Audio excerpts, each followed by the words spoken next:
everything is like, I have protein powder in my cupboard. I have protein bars in my desk at work or in the truck or in the car or whatever. Steak every night. I eat steak now. All the meat, all the eggs. We're doing all that stuff. I recognize that, eating 4 or 5 eggs a day is not going to, increase my cholesterol levels, as long as I'm managing everything else. I get that. Like because some of the myths have been busted.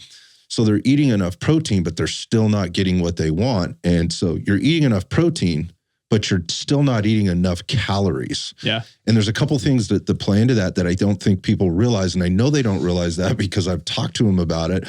And I have these conversations with people. I'm like, dude, you've ticked the protein box. That's good. But there are lots of other boxes for you to tick. And I don't want to confuse you, but let's talk about the total calories that you're eating.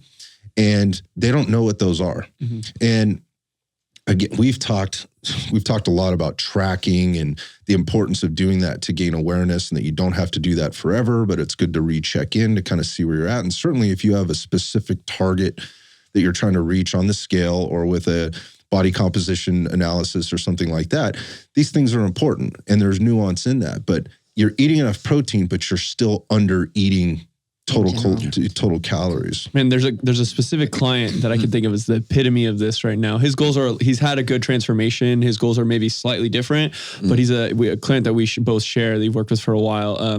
He kind of epitome of this. He learned so much. He rewired all those old habits to where he eats protein, but now he really struggles actually to get enough calories in. I know who you're referencing, and the protein intake is certainly not an issue. I've actually had to tell that individual, like, you can actually dial it back a little bit. You don't need 300 grams. Yeah, for your size, you can dial back the protein a little bit. And I think it's, in my observation and the clients that I've worked with over the last few years, women tend to struggle with the protein thing more than men do, because men tend to eat more in general. And when you tell men, eat protein, they're like, all right, meat, like, let me get more of it. And that becomes somewhat of the hyperfixation. I think there's almost like a masculine hue to, like, I eat meat, and it's that's not a problem. Give me more of that. But it's been my observation that those men will be hitting their protein goal, and then they're also thinking along the same lines, that befalls everybody. Carbs make me fat. Cut the carbs. So when you're introducing some of the points that, there are these kind of general fundamentals. Okay, I need to be eating better. Well, what exactly does that mean? For most people, okay, maybe they got I need to eat more protein and I need to eat less carbs. It's always eat fewer carbs. And some people do need to eat fewer carbs, and they do need to eat fewer carbs from processed food sources. But I've seen men in particular swing too far in the direction of eating almost nothing but protein. Yeah. Like Scott said, their total caloric intake is not where it needs to be, and they find themselves feeling sluggish. Yeah. And that was actually that specific individual that you were referencing. At one point, in a session with me, he's like, I'm not really feeling that great. And I'm like, that's because you are smashing 3 protein shakes, a protein bar, a side of beef, like, you're 275 grams of protein, but then your total calorie intake is, 2,500, when this individual needs to be closer to 2,800 to 3,000. Yeah. And that's why you feel sluggish, because you're eating this massive amount of protein that's going to take a lot of energy for your body to digest, and you're not getting enough carbohydrates, and him in particular carbohydrates, but it could be fat as well, because some people still think fat makes me fat.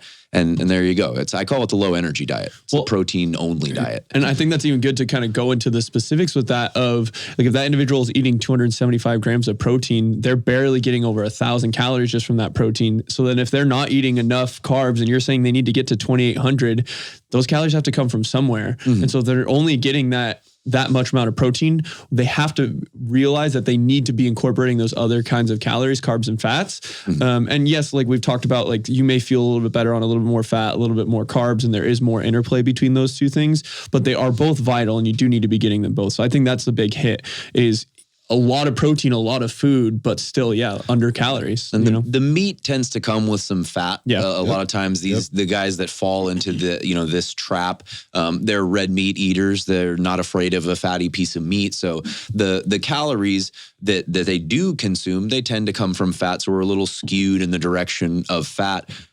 Protein is high, fat is high, carbs are low. And there are a lot of people out there who will say, well, that's good. But that's just because you have a high protein and a high fat diet doesn't necessarily mean you're doing keto. And it's a good thing for you. So there's an imbalance there, essentially, in the macros. Yeah, I think men find themselves in the like, what's the solution for this? What's the button that I need to push? What's the procedure? Yeah, exactly. Let me run that direction. Yeah, run that direction. So they wind up, subscribing to a specific diet, camp, or tribe like carnivore or like keto as their answer. And conventionally, conventional wisdom will say that kind of makes sense based on all the things we've talked about. But the reality of that is that it leaves a lot on the table with regard to the conversation we just had. So again, looking for that easy button with like, okay, I got to get my protein in, and I need to keep my carbs low, right, in order to do this. And what's that answer? Well, carnivore makes a lot of sense. And look, I mean, I can see, and I'm hearing all these testimonials about people that have, particularly men that have moved into a carnivore type diet, and they had an immediate result or a very quick result. So there's a couple things there. One, when men move into any type of a dieting type of situation, when I say dieting, I mean subscribing to maybe a caloric deficit or one of these diet tribes, which in effect puts them in a caloric deficit, they generally have a quicker result. They are out of the gate a little faster than, say, women, right? And that's why their wives are pissed at them when all they have to do is, make to what their wives or whatever, girlfriends or whatever, think is a minor adjustment. They have a really good return on that investment, whatever that is. And that's just the nature of what you're dealing with as a man, right? From a hormone perspective, from a muscle mass perspective, that calorie burning machine on the back end, and how we process those calories and what our body does metabolically. So again, it makes sort of conventional sense to go like, yeah, that makes sense. I'll go to that because that puts me in the situation to do what I need to do, meet my caloric needs, and be in a calorie deficit. And when I do that, to your point, Stephen, I can choose meats that are higher in fat, right? Which are usually the tastier type of meats. When you start going to the red meat and you start stepping through the different levels of what that is versus getting a chicken breast, which is generally low in fat and isn't as tasty, and it needs some doctoring and, whatever else. It can be a little boring. I'll take a ribeye steak all day long, every day, and twice on Sunday, right, over that chicken breast. I will. But I also recognize like what that comes along with, which is, to your point, like it's higher fat. So I am onboarding more fat calories than I probably need if I'm doing that consistently, which I do not do, right? The other thing it is that fills me up. As I'm getting that fat with that protein, it's filling me up. So I'm feeling satisfied. I'm satiated. So it doesn't leave a lot of room for those mechanisms to say, look, you should be eating more, you need more. And the other thing about this is like you get that immediate satisfaction of like that fatty steak tastes delicious, like, and it makes me feel good kind of right out of the gate. But the long-term problem with that is if you're doing that consistently, we've already kind of talked about that, is people are undernourished to do the things that they need to do from a performance perspective, which we'll get into here in a minute, but also from, again, the caloric balance perspective to give them what they need in order to be productive. And I think the last thing to trickle on with that too is I was actually even seeing a post about, when we have a high fat diet, especially an issue like in the carnivore diet is, let alone from a caloric standpoint, but a big miss a lot of times is the amount of fiber that the individual is getting. And there's even a post, a nutrition guy that we really like, Lane Norton, he made a post today about the interaction between, fiber and the health of the gut microbiome. And there's actually like an interplay communication of the gut microbiome and muscle tissue and like how that functions. So that's a big thing for like that calorie burning machine and like the function of the gut. And that's a really big miss when you're not eating any carbs, because that's where the fiber is going to be located. So I don't need any fiber. I'm getting all this protein. I don't need vegetables and fruit. It just runs right through me. Just eating meat.